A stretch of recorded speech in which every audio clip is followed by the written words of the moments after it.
Bismillahirrahmanirrahim. Assalamualaikum warahmatullahi wabarakatuh. Alhamdulillahilladzi hadana li hadza wa ma kunna linahtadiya laula an hadana Allah. Asyhadu an la ilaha illallah wa asyhadu anna Muhammadan abduhu wa rasuluh. Allahumma shalli wa sallim wa barik ala nabiyyina Muhammadin wa ala alihi wa ashabihi wa man tabi'ahum bi ihsanin ila yaumiddin. Amma ba'du. Para pemirsa ANB Channel dimanapun berada, semoga Allah Subhanahu wa taala merahmati, menjaga, dan memberikan taufik dan hidayahnya kepada kita semua. Alhamdulillah kita kembali bisa bertemu dalam kesempatan yang berbahagia di malam hari ini di ANB Channel dalam pembahasan Ushulul Tsalatsah, dalam pembahasan perkara yang penting, perkara tentang akidah, di mana pada kesempatan kali ini kita membahas tentang syahadat risalah, sebuah kalimat syahadat di antara dua kalimat syahadat yang kita baca. Dua kalimat syahadat ini kita tahu merupakan gerbang seseorang masuk ke dalam Islam. Dua kalimat yang menjadi fondasi bagi seorang muslim dalam amalnya. Dua kalimat yang senantiasa dibaca dan terus diulang-ulang membaca dalam azan, dalam sholat, dan dalam ibadah-ibadah yang lainnya. Asyhadu an la ilaha illallah wa asyhadu anna Muhammadar Rasulullah. Aku bersaksi bahwa tidak ada sesembahan yang berhak disembah kecuali Allah Subhanahu wa taala, dan aku bersaksi bahwa Muhammad adalah utusan Allah. Dan dari pelajaran-pelajaran sebelumnya kita ketahui bahwa kalimat syahadat ini bukanlah sesuatu yang kosong tanpa makna, bukanlah sesuatu yang hanya sekedar diucapkan kemudian dilupakan, bukanlah sesuatu yang kita bisa sekedar mengucapkan kemudian meninggalkan begitu saja, tidak. Bahkan dua kalimat ini akan senantiasa menjadi ruh dalam aktivitas dan amal kita. Kemarin kita sudah bahas asyhadu an la ilaha illallah, aku bersaksi tidak ada sesembahan yang berhak disembah kecuali Allah. Ini adalah seorang mengikrarkan bahwa dirinya akan ikhlas dalam hidup, dalam ibadah hanya kepada Allah Subhanahu wa taala. Wa asyhadu anna Muhammadar Rasulullah, dan aku bersaksi bahwa Muhammad adalah utusan Allah. Ini sebuah persaksian bahwa dalam beragama dan bahkan dalam kehidupannya seorang akan dengan penuh sukarela dan ketaatan mengikuti Nabi Muhammad SAW sebagai Rasulullah, sebagai utusan Allah Subhanahu wa taala. Maka kesempatan malam ini kita akan mempelajari apa saja konsekuensi dari syahadat risalah ini, wabil khusus syahadat yang kedua ini. Dan kita masih di usul yang kedua, landasan yang kedua, yaitu mengenal agama Islam dengan dalil-dalilnya, di mana beliau membawakan lima rukun Islam. Di antaranya yang pertama adalah dua kalimat syahadat ini.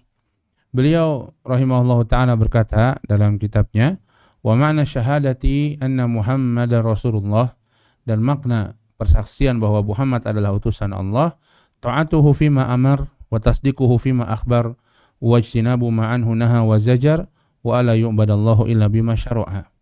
Mentaati dalam perintah yang beliau perintahkan, membenarkan dalam kabar yang beliau sampaikan, dan menjauhi sesuatu yang beliau larang dan peringatkan, dan tidaklah Allah Subhanahu wa taala diibadahi, atau tidaklah seseorang beribadah kepada Allah Subhanahu wa taala kecuali dengan apa yang beliau syariatkan. Inilah konsekuensi dari kita bersaksi bahwa Nabi Muhammad SAW adalah utusan Allah Subhanahu wa taala. Dan ini kata para ulama, di antara Syekh Abdul Razak, beliau menyebutkan 4 hal ini perkara yang betul-betul sangat penting untuk diketahui bahkan dihafal oleh seorang muslim. Bismillah. Diketahui dan bahkan dihafal oleh seorang muslim, dihafal diulang-ulang sehingga meresap ke dalam hatinya, sehingga dia pun paham betul-betul ketika dia mengatakan asyhadu anna Muhammadar Rasulullah. Ini loh konsekuensinya, 4 perkara ini loh. Ta'atuhu fima amar wa tasdiquhu fima akhbar wa ijtinabu ma'anhu naha wa zajar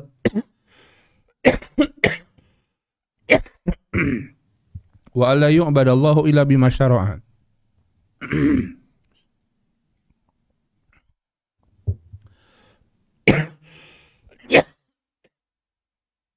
Apa yang beliau perintahkan, membenarkan apa yang beliau kabarkan, menjauhi apa yang beliau larang, dan peringatkan, dan beribadah kepada Allah hanya dengan apa yang beliau syariatkan. Dalam bahasa Arabnya juga cukup mudah karena diakhiri dengan huruf ra semua. Ta'atuhu fima amar, tasdiquhu fima akhbar, wajtinabu ma nahaa anhu wa zajar.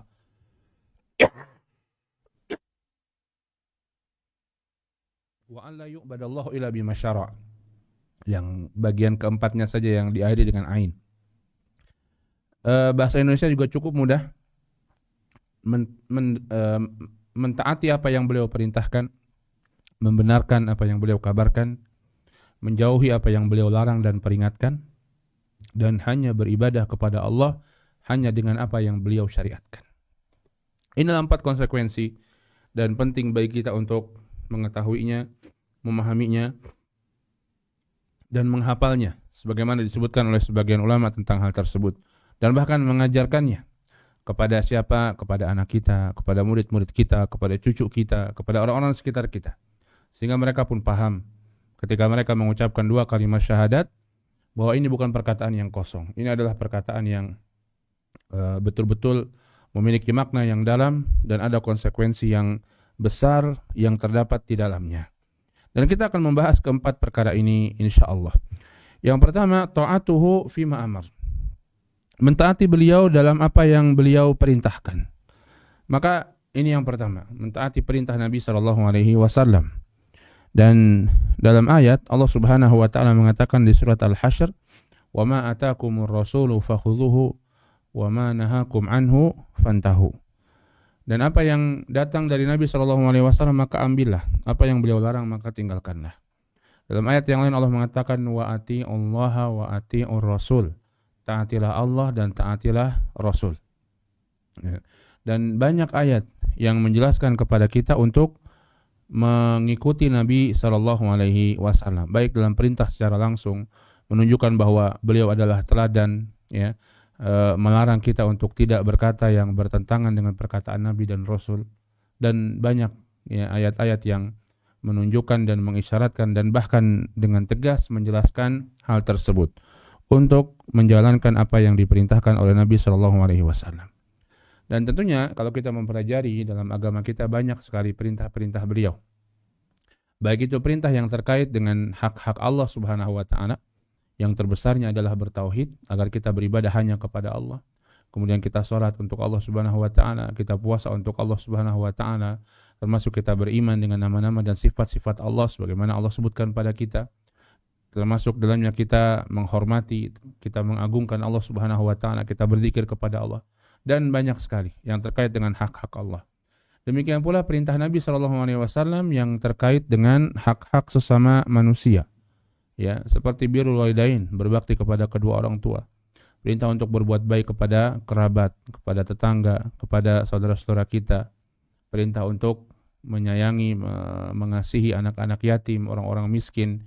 Ya, perintah untuk berbuat kebaikan kepada tetangga kita dan lain sebagainya. Ya, dari perintah-perintah Nabi SAW untuk bermuamalah pada sesama manusia. Maka ini semua adalah kewajiban kita untuk mengikuti Nabi SAW. Secara umum tentunya demikian.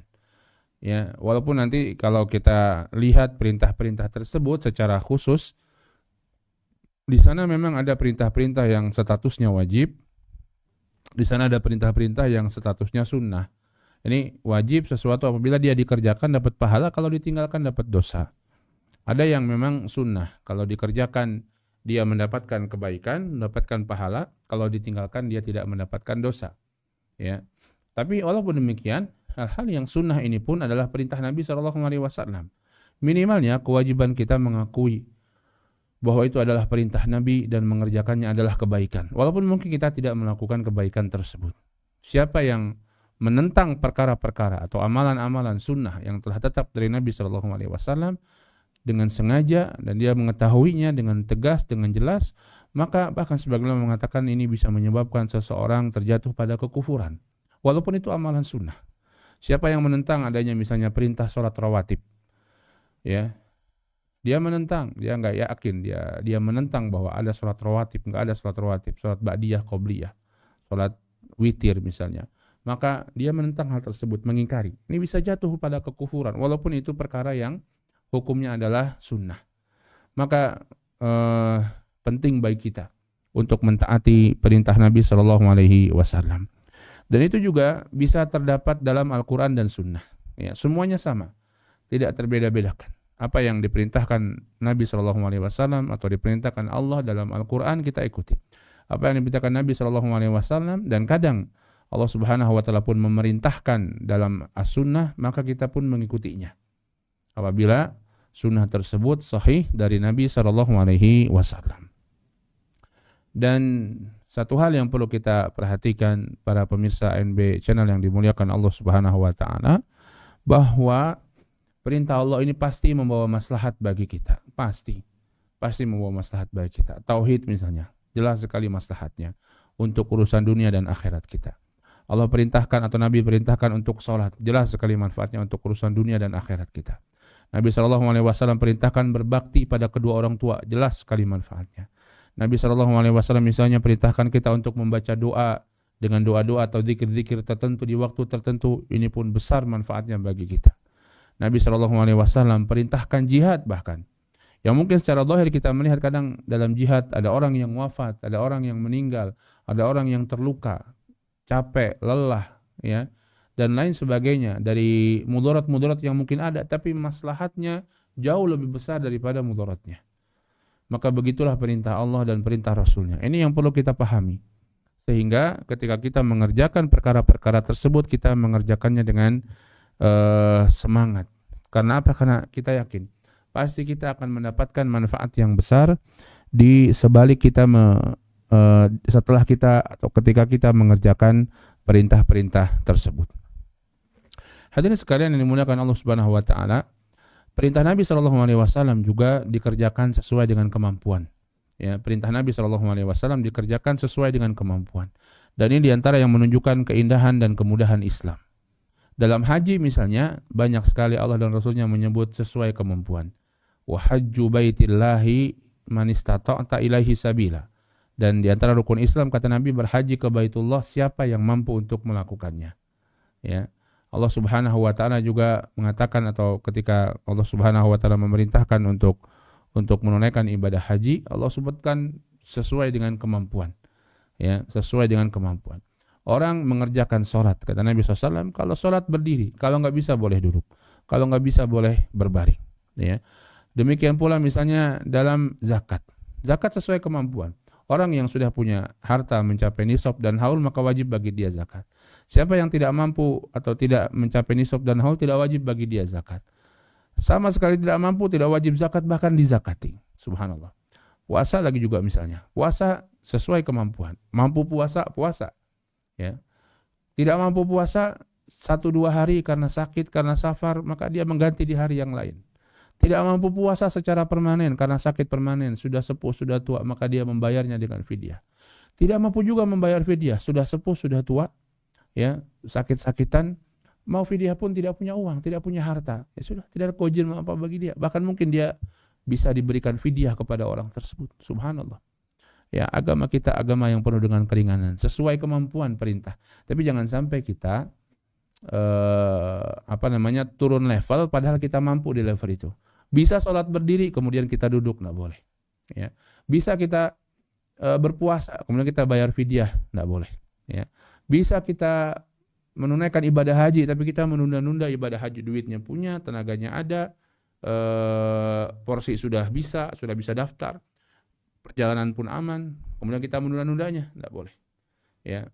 Jangan kita memudah-mudahkan, menggampang-gampangkan. Betul, agama ini gampang, tapi jangan sampai kita menggampang-gampangkan agama ini.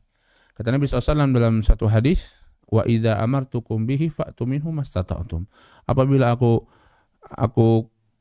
perintahkan kepada kalian sebuah perintah, maka kerjakanlah semaksimal kemampuan kalian. Subhanallah.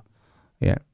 Maka ini juga perintah untuk mentaati Nabi SAW atau konsekuensi kalimat syahadat, ya, dengan mentaati Nabi SAW, di antaranya kata para ulama ini adalah perintah pula untuk berilmu tentang hal tersebut. Kita mengerjakan perintah harus berilmu.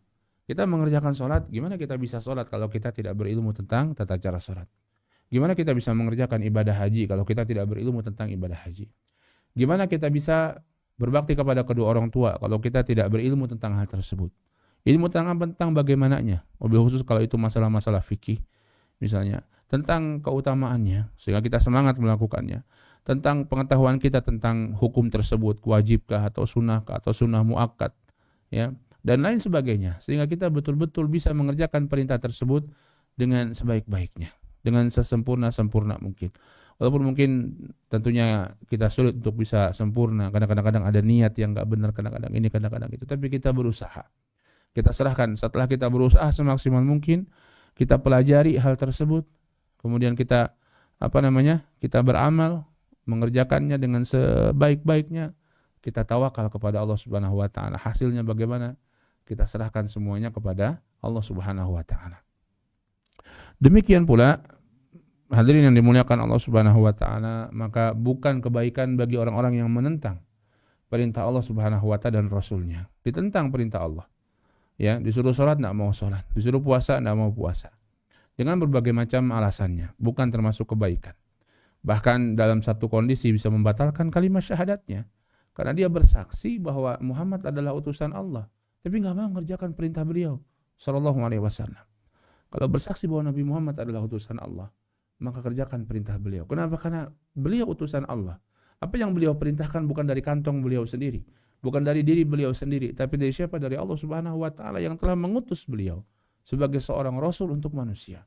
Mengajarkan kepada beliau sallallahu alaihi wasallam apa yang manfaat bagi manusia secara umum. Baik dalam masalah ibadah, baik dalam masalah akidah, dalam masalah akhlak, dalam masalah muamalah. Kalau justru ditentang, Rasulullah nyuruh ini, nantilah. Ya, enggak itu enggak wajib. Salat itu enggak wajib, ya. Salat itu hanya, yang penting intinya adalah kita kita ingat sama Allah, kita berzikir kepada Allah, kita tidak melakukan dosa-dosa dan maksiat, cukup itu. Enggak perlu kita salat 5 waktu, subuh, zuhur, asar, maghrib, isya sesuai dengan tata caranya. Ketika kita terus ingat Allah, sehingga kita enggak maksiat, kita enggak korupsi, kita enggak ini, itu cukup, enggak usah kita salat. Orang yang sholat tapi korupsi, ini nggak benar. Ya. Dia bilang seperti itu. Ini bukan satu hal yang benar. Ini hanya sekedar contoh ungkapan sebagian orang yang menunjukkan kebodohannya, kejahilannya tentang agama. Ya. Maka ini tidak benar.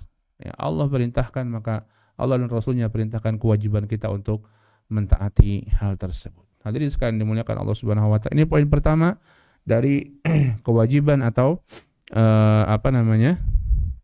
konsekuensi dua kalimat syahadat atau konsekuensi syahadat risalah, syahadat bahwa Nabi Muhammad adalah utusan Allah Subhanahu wa taala. Yang kedua apa? Yang kedua kata beliau wa tasdiquhu fima akhbar, dan membenarkan kabar yang datang dari Nabi sallallahu alaihi wasallam. Di antara apa yang disampaikan oleh Allah Subhanahu wa taala kepada beliau sallallahu alaihi wasallam adalah kabar, berita. Selain perintah dan larangan. Perintah dan larangan dikerjakan atau ditinggalkan. Berita, namanya berita dibenarkan. Berita tentang apa? Semua berita yang beliau sampaikan, baik tentang Allah maupun tentang makhluk. Berita tentang Allah misalnya, tentang nama-nama dan sifat-sifat Allah Subhanahu wa taala. Bahwa Allah Subhanahu wa taala kasih sayang pada hamba-hambanya. Namun sebaliknya Allah Subhanahu wa taala pun memiliki adab yang sangat pedih. Bahwa Allah Subhanahu wa taala Maha besar. Bahwa Allah Subhanahu wa taala beristiwa di atas arsy-Nya. Bahwa Allah Subhanahu wa taala pernah berbicara kepada Nabi sallallahu alaihi wasallam. Akan berbicara kepada makhluknya, bahwa Allah Subhanahu wa taala melihat mereka, mendengar doa mereka, bahwa Allah Subhanahu wa taala mengabulkan doa, bahwa Allah Subhanahu wa taala apapun yang Nabi sallallahu alaihi wasallam sebutkan tentang Allah, kita benarkan. Kenapa? Kita enggak bisa langsung mengakses kepada Allah, melihat Allah langsung, enggak bisa.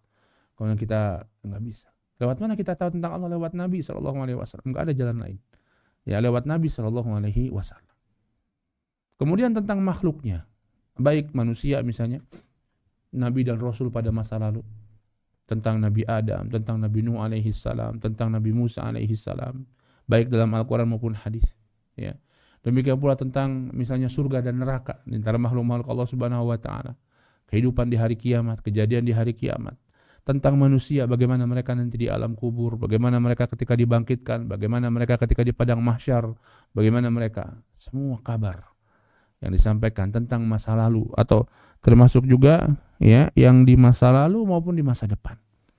Di masa lalu ya nabi-nabi dan rasul tentang penciptaan manusia dan lain sebagainya.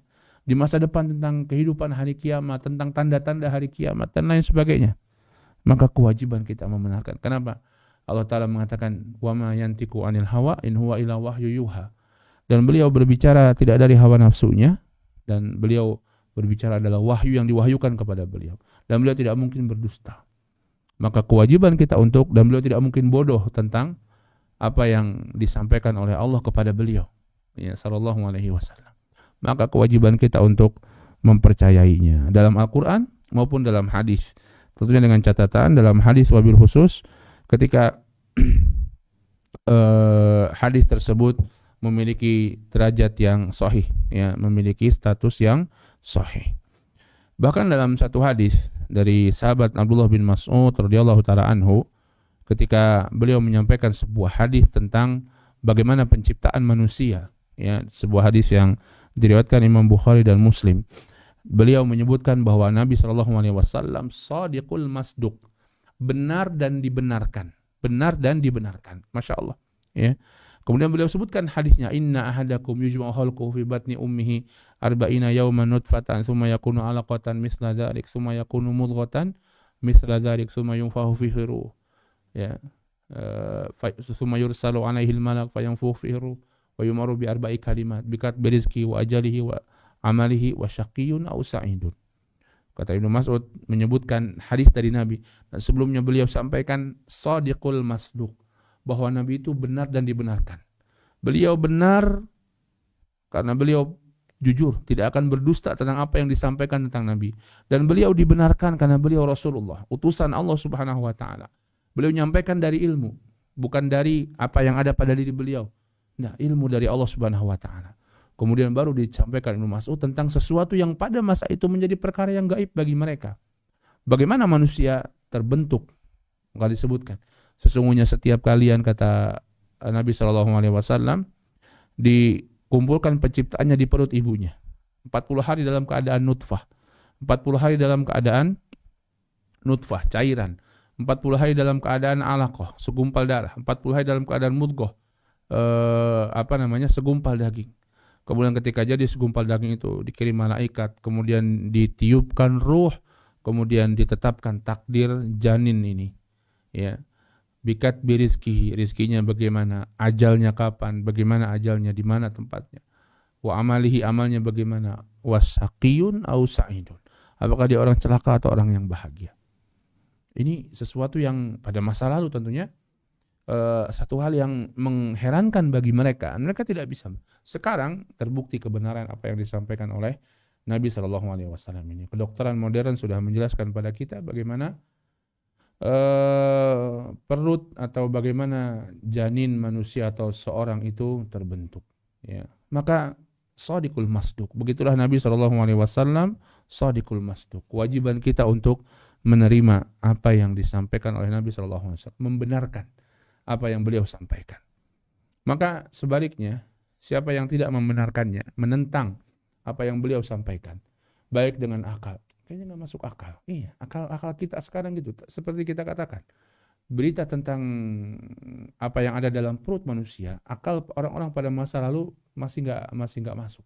Sekarang terungkap. Di zaman Nabi SAW, beliau pernah dibelah dadanya, diambil jantungnya, dicuci, kemudian dimasukkan lagi oleh malaikat. Ya. Pada masa lalu nggak masuk di akal.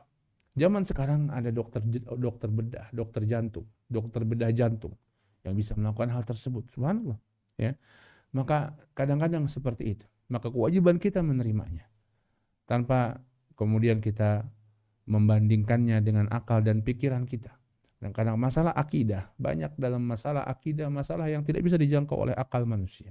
Akal manusia terbatas, ilmu pengetahuan terbatas, akan berkembang. Tapi ilmu Allah Subhanahu wa taala tidak terbatas. Ilmu Allah maha luas. Ya, kita tidak bisa bagaimana matahari atau cahaya bisa menjadi sebuah makhluk, malaikat terbuat dari cahaya. Ya, bagaimana api bisa membentuk bangsa jin, ya, dan seterusnya. Kita kadang-kadang kita tidak bisa menjangkau dengan akal, dan begitulah banyak perkara-perkara dalam urusan akidah yang tidak bisa terjangkau dengan akal kita. Maka kewajiban kita menerima apa yang disampaikan oleh Nabi Shallallahu Alaihi Wasallam, melihat penjelasan para sahabat tentang itu, karena mereka lah yang paling paham tentang apa yang disampaikan oleh Rasulullah Shallallahu Alaihi Wasallam. Maka tidak benar kalau ada orang yang mempertentangkan perkara akidah dengan akal manusia. Tidak benar kalau ada orang yang mempertentangkan perkara akidah dengan misalnya sains yang ada sekarang ini. Ya, maka itu tidaklah lahir melainkan dari hawa nafsunya. Kemudian yang ketiga, kata penulis rahimahullah ta'ala, wajtinabu anhu wajtinabu ma'anhu naha wa zajar, dan menjauhi apa yang beliau larang dan beliau peringatkan. Ini yang ketiga. Sebenarnya ini lawan dari yang pertama, mentaati yang beliau perintahkan dan menjauhi apa yang beliau larang dan peringatkan. Ya. Ini kurang lebihnya sama dengan yang ketiga, larangan Nabi SAW baik terkait dengan Allah maupun terkait dengan sesama. Terkait dengan Allah, kita dilarang yang terbesar berbuat kesyirikan. Kita dilarang untuk mencela Allah Subhanahu wa taala, dilarang untuk mencela takdir Allah Subhanahu wa taala, dilarang durhaka kepada Allah Subhanahu wa taala. Dilarang untuk meninggalkan perkara-perkara yang buruk, ya. Terkait dengan sama manusia, kita dilarang berbuat zalim, kita dilarang untuk berbohong, kita dilarang untuk menipu sesama manusia, kita dilarang untuk berbuat keburukan kepada kedua orang tua. Banyak, ya. Yang itu semua sama. Kita perlu berilmu tentangnya. Kita perlu pelajari tentang hal tersebut. Maka banyak para ulama membahas tentang hal-hal larangan ini. Mereka ada menulis kitab Al-Kabair, dosa-dosa besar. Disebutkan di situ puluhan dosa-dosa besar, ya, berdasarkan dari Al-Quran dan hadis Nabi SAW. Mereka ada menulis misalnya Al-Bid'ah atau ilmu usul bid'ah. Ya, ilmu tentang mengenal bagaimana bid'ah. Karena ini perkara yang dilarang oleh Allah dan Rasulnya. Ya, mereka menulis tentang perkara-perkara yang dilarang. Sebagian menulis dalam perkara-perkara tertentu, larangan dalam sholat misalnya, larangan dalam puasa, larangan dalam ini, larangan dalam itu, sehingga kita memahami hal tersebut. Ya, maka perlu kita untuk mengilmui larangan-larangan tersebut. Dan kalau perintah kita yakini dan kita kerjakan sambil meyakini bahwa perintah itu ada kebaikannya, pasti ada maslahatnya sama. Larangan juga demikian. Kita tinggalkan dan kita yakini larangan itu kalau kita langgar pasti ada mudaratnya. Pasti mudarat buat kita. Walaupun secara manusia, pandangan manusia melihatnya sebagai maslahat besar. Allah melarang di antaranya dengan larangan yang keras perkara riba. Perkara riba. Kadang manusia dengan pandangannya melihat, masa sih saya kan tidak bisa dapat duit dari sini. Kalau saya minjemin orang 1 juta, saya minta balikan 200.000, ke 1.200.000, dia juga ridha, dia juga mungkin untung, bisa dipakai buat jualan, bisa dipakai buat modal, bisa dipakai buat apapun yang dia mau. Saya juga untung, sama-sama untung. Dia juga mungkin untungnya 500.000, 200.000, bagi saya wajar dong. Ini pandangan manusia, ya. Tapi tidak dengan apa yang Allah Subhanahu wa taala larang. Pasti ada mudaratnya. Untung buat kita secara personal. Bagaimana kalau dia rugi? Anda tetap harus membayarnya. Padahal di saat itu dia, bagaimana kalau itu dia bukan buat usaha? Coba kan buat menyambung kehidupannya. Ya. Dan dia susah payah untuk mengembalikan modal tersebut atau mengembalikan pinjaman tersebut. Ya, maka segala larangan yang disampaikan oleh Allah dan Rasulnya pasti mudarat bagi seorang. Walaupun hawa nafsu kita, mungkin bisikan-bisikan setan, mungkin akal dan logika kita menganggap itu sebuah maslahat. Tidak. Yakinlah. Ya, larangan kesyirikan. Syirik kalau dikerjakan besar sekali keburukannya dunia dan akhirat bagi orang-orang yang melakukannya. Ya. Maka ini pun dalam ayat Allah Subhanahu wa taala mengatakan, ayat yang tadi kita bacakan, wa ma atakumur rasulu fakhudhuhu wa ma nahakum anhu fantahu. Apa yang beliau larang maka tinggalkanlah. Dalam hadis Nabi SAW mengatakan, wa ma nahaitukum anhu fajtanibuh. Dan apa yang aku larang kalian maka jauhilah.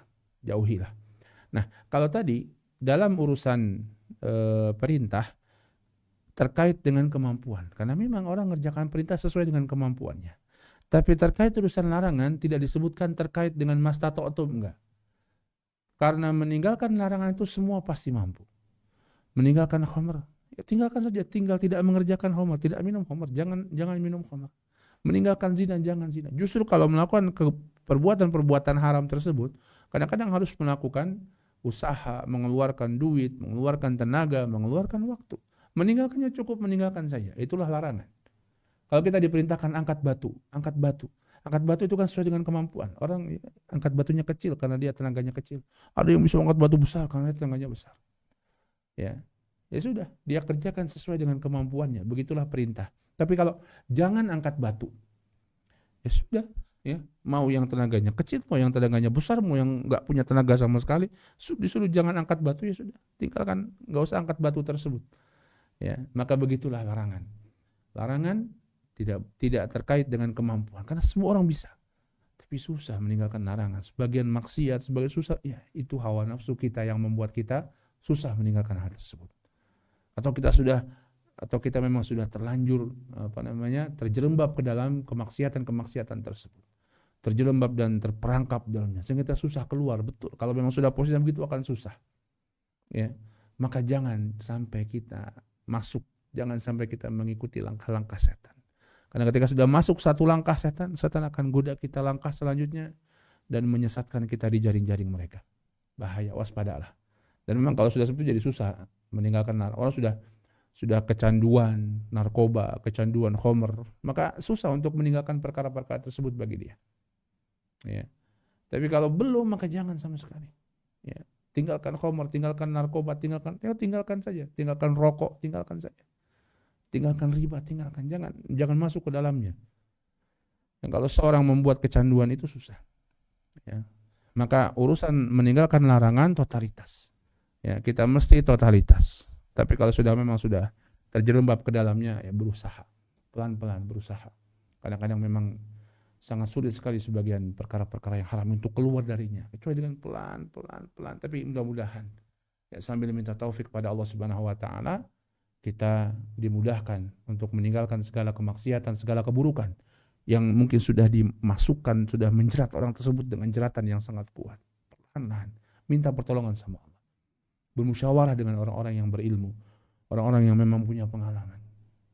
Ya. Dan berdoa terus sama Allah Subhanahu wa taala. Tapi kalau belum, jangan kita sekali-kali masuk kepada larangan-larangan tersebut. Jauhi, ya. Nah, maka ini perkara larangan. Dan sama, perkara larangan juga harus disertai dengan ilmu. Meninggalkannya harus disertai dengan ilmu. Tidak bisa kita meninggalkan larangan tanpa ilmu. Kenapa? Karena boleh jadi kita ternyata belum meninggalkan larangan tersebut. Kita bilang meninggalkan riba, tapi kita nggak paham apa itu riba. Taunya cuman kalau minjem ada bunganya riba. Tapi itu betul riba. Tapi ternyata ini bukan bunga. Saya cuma mensyaratkan ini aja kok, nggak mensyaratkan dibalikin sama uang. Tapi saya mensyaratkannya kamu harus setiap hari harus antar jemput saya. Saya minjemin kamu, tapi kamu antar jemput saya tiap hari. Dia kira riba itu hanya dalam bentuk uang saja. Padahal dalam bentuk jasa itu pun termasuk diantaranya riba. Ya. Maka harus paham. Sehingga kita paham secara betul bagaimana larangan itu harus kita tinggalkan. Ya. Atau yang nggak dilarang sebenarnya dia tinggalkan, padahal itu nggak dilarang, boleh-boleh saja sebenarnya misalnya. Sehingga dia meninggalkan sesuatu yang harusnya atau yang sebenarnya boleh dia kerjakan, atau bahkan wajib dia kerjakan, dia tinggalkan. Karena yang wajib itu dia sangka haram, padahal wajib dia lakukan. Ini juga pentingnya untuk mempelajari perkara-perkara yang dilarang, mempelajari kesyirikan. Jangan sampai kita merasa bertauhid, merasa tidak syirik, tapi terjatuh pada kesyirikan. Ya, mempelajari tentang maksiat. Jangan sampai kita terjerembab ke dalam kemaksiatan tersebut. Termasuk mempelajari tentang ancamannya, hukumannya, keburukannya. Mempelajari tentang hukum-hukumnya. Ya, sampai kemudian kita bisa juga mengajarkan kepada orang agar mereka waspada dengan hal-hal tersebut. Ini penting. Mendasari dengan ilmu. Fa'lam annahu la ilaha illallah. Ilmuilah kata Allah. Ilmuilah dulu bahwa la ilaha illallah. Tidak ada sesembahan yang berhak disembah kecuali Allah Subhanahu wa ta'ala. Ini konsekuensi yang ketiga. Konsekuensi yang keempat, kata penulis rahimahullah ta'ala, perkara yang keempat atau konsekuensi yang keempat, kata penulis rahimahullah ta'ala, wa alla yu'badallahu illa bima syara'a, dan tidaklah Allah diibadahi kecuali dengan syariat yang ditentukan, yang ditetapkan, yang dituntunkan oleh Nabi sallallahu alaihi wasallam. Wa alla yu'badallahu illa bima, dan atau mudahnya kita mengatakan beribadah kepada Allah hanya dengan syariat yang dijalankan oleh Nabi SAW. Apa artinya? Jangan berbuat bid'ah dalam ibadah. Jangan berbuat perkara-perkara yang baru, mengada-ada dalam perbuatan ibadah. Karena akan ditolak oleh Allah Subhanahu wa taala. Allah benci dengan perkara bid'ah. Kata Nabi SAW dalam hadis yang masyhur, "Man amila amalan laisa alaihi amruna fahuwa raddun." Atau "Man ahdatsa fi amrina hadza ma laisa minhu fahuwa raddun." Siapa yang berbuat mengada-adakan suatu perkara yang baru dalam urusan agama kami ini, fahuwa raddun, maka ditolak. Ditolak, Allah tidak menerimanya. Allah tidak suka amalan bid'ah. Ya. Saya enggak buat-buat, saya cuma melakukan yang sebelum-sebelumnya saja. Man amila amalan laisa alaihi amruna fahuwa raddun. Siapa yang beramal dengan amalan yang tidak ada contohnya, maka amalan tersebut ditolak. Mau dia buat-buat sendiri, atau dia hanya ngikutin orang lain, tapi itu dibuat-buat oleh orang lain, bukan oleh Allah, bukan oleh Rasulnya, maka amalan tersebut tertolak oleh Allah Subhanahu wa taala. Allah nggak suka. Kita aja sekarang ada laut dipagar sama orang, entah siapa, tanpa alasan yang jelas, tanpa landasan yang kuat. Kita nggak suka. Tiba-tiba ada laut dipagar, orang nggak bisa lewat, nelayan nggak bisa lewat. Ya, kita nggak suka hal tersebut. Maka begitulah. Kita harusnya nggak suka juga kalau agama kita dimodifikasi, ada yang buat-buat hal-hal yang baru dalam agama kita tanpa landasan dan tanpa alasan yang jelas dan kuat. Maka kita sebagai seorang mukmin harusnya tidak suka. Karena urusan agama. Kalau dalam urusan dunia saja kita seperti itu, urusan agama juga kita demikian. Ya, cukup apa yang diajarkan Nabi SAW mengajarkan kita tentang urusan ibadah kita kepada Allah Subhanahu wa taala. Dan kemudian dipahami sahabatnya, kita bisa benar bagaimana praktek sahabatnya, sangat cukup. Sudah cukup. Al-yauma akmaltu lakum dinakum wa atmamtu alaikum ni'mati wa raditu lakumul Islam madina. Hari ini sudah kusempurnakan agama untuk kalian. Kucukupkan nikmatku, kusempurnakan Islam untuk kuridhoi Islam sebagai agama bagi kalian. Kata Imam Malik, "Faman lam yakun yawma dinan fala yakunu yawman dina." Siapa yang apa yang hari itu bukan agama, maka enggak akan selamanya bukan bagian dari agama Islam. Subhanallah. Ya. Maka ini jangan beribadah kepada Allah kecuali dengan syariat Nabi SAW. Ini konsekuensi. Sampai kita ibadah bikin-bikin sendiri. Ya, bikin-bikin sendiri sesuai dengan kehendak kita, sesuai dengan kemauan kita. Allah berfirman dalam surat Al-An'am ayat 193, "Wa anna hadza sirati mustaqiman fattabi'uhu wa la tattabi'us subul fatafarraqu bikum an sabili. Dzalikum wassaqum bihi la'allakum tattaqun." Dan bahwa inilah sirati mustaqiman, jalanku yang lurus, kata Nabi. Fattabi'uhu, ikuti. Ikuti jalan Nabi SAW yang lurus ini. Wala tattabi'us subul, dan jangan kalian mengikuti jalan-jalan lain yang terpecah belah. Tafarraqu bikum an sabili. Kalian bisa terpecah dari jalan Allah ini, jalan yang lurus ini, jalannya Nabi Muhammad SAW ini. Kesesatan itu akan bercabang, akan jalannya macam-macam. Orang sesat dalam akidah banyak sekali. Modelnya banyak sekali. Orang sesat dalam ibadah, modelnya juga banyak sekali. La'allakum tattaqun, agar kalian bertakwa kepada Allah Subhanahu wa taala. Abdullah bin Mas'ud radhiyallahu taala anhu mengatakan dalam sebuah hadis yang diriwayatkan oleh Imam Ahmad, Ibnu Hibban dan yang lainnya, beliau mengatakan, "Khatta lana Rasulullah sallallahu alaihi wasallam khattan." Satu hari Nabi pernah membuat sebuah garis ya, di hadapan kami. Ya, Nabi SAW mengajar itu dengan memperlihatkan sesuatu sehingga mereka paham. Kalau sekarang ada PowerPoint ya, ada PowerPoint bisa sambil diperlihatkan. Zaman dulu Nabi nggak ada PowerPoint, ya pakai tanah. Ya, diperlihatkan, dibuat satu garis. Tsumma qala hadza sabilullah, ini adalah jalan Allah, satu garis lurus. Tsumma khatta khututan an yaminihi wa an shimalihi. Beliau bikin lagi garis-garis di kiri dan kanannya, di kiri dan kanannya. Tsumma qala hadhihi subul mutafarriqatun ala kulli sabirin minha syaitanun yad'u ilaih. Ini adalah jalan-jalan yang terpecah belah di samping kiri kanan yang lurus ini. Ini adalah jalan-jalan yang terpecah belah, kata Nabi. Dan setiap jalan ini ada setan yang menyeru masuk ke sana. Nabi bilang penyeru kepada kesesatan itu adalah setan. Ya, setan, baik dalam bentuk jin maupun dalam bentuk manusia. Kemudian beliau membaca ayat tadi di surat Al-An'am tadi. Wa anna hadza sirati mustaqiman fattabi'u wa la tattabi'us subul fatafarraqu bikum an sabilih. Dan inilah jalanku yang lurus, fattabi'u, ikutilah jalan tersebut. Wala tattabi'us subul, jangan kamu ikuti jalan-jalan yang lain. Fatafarraqu bikum an sabilih, niscaya kalian akan berpecah dari jalan Allah Subhanahu wa taala ini. Itulah jalan kesesatan dalam beragama. Dan modelnya macam-macam. Ada yang dalam akidah, ada yang dalam ibadah. Ya, muamalah bisa nggak ada bid'ahnya? Wallahu alam, bisa jadi ada. Ketika seseorang menganggap sebuah muamalah yang hukum asalnya mubah, dia anggap itu sebagai sesuatu yang sunnah, yang utama tanpa landasan yang jelas.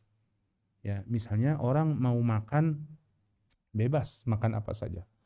Tapi ketika dia mengatakan makan ikan dipakasih cabai itu lebih afdol daripada tanpa cabai. Kalau makan pedas lebih afdol dan dia menganggap itu sebagai ibadah. Bisa jadi bid'ah. Perkara muamalah yang dianggap sebagai ibadah, punya keutamaan tanpa landasan yang jelas, ini bisa menjadi bid'ah. Ya, hati-hati. Maka jangan beribadah kepada Allah kecuali dengan apa yang disyariatkan oleh Nabi SAW. Gimana taunya mana yang disyariatkan Nabi, mana yang tidak, mana yang bid'ah, mana yang bukan? Belajar. Sekali lagi, kembali kepada ilmu, kembali kepada belajar. Belajar bagaimana sholat yang benar. Pelajari juga bagaimana bid'ah-bid'ah dalam sholat misalnya. Bagaimana membuat masjid yang benar. Pelajari juga bid'ah-bid'ah dalam masjid misalnya. Pelajari bagaimana akidah yang lurus. Pelajari juga bagaimana bid'ah-bid'ah dalam akidah. Sehingga kita tidak terjerumus ke dalam hal tersebut. Hadirin sekalian yang dimuliakan Allah Subhanahu wa taala, ini 4 konsekuensi wa asyhadu anna Muhammadar Rasulullah.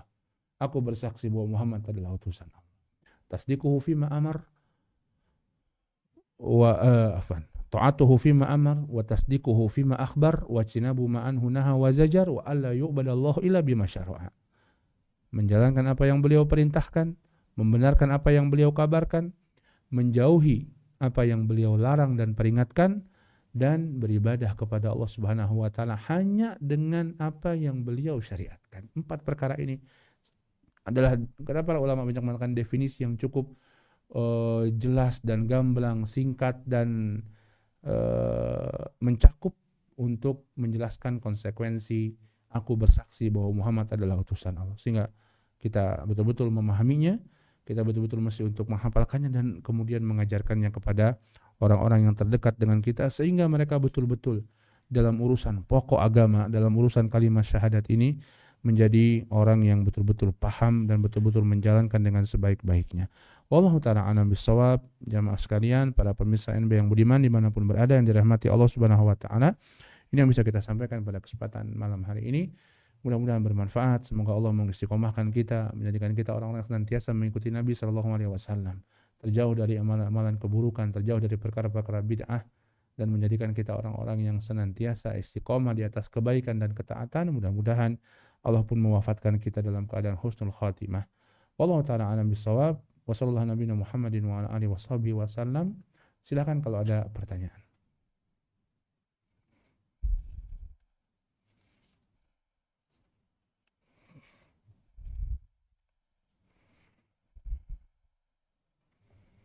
Ada? Baik, kalau belum ada kita cukupkan. Subhanakallahumma wa bihamdika asyhadu an la ilaha illa anta astaghfiruka wa atubu ilaik. Billahi taufiq wal hidayah. Wassalamualaikum warahmatullahi wabarakatuh.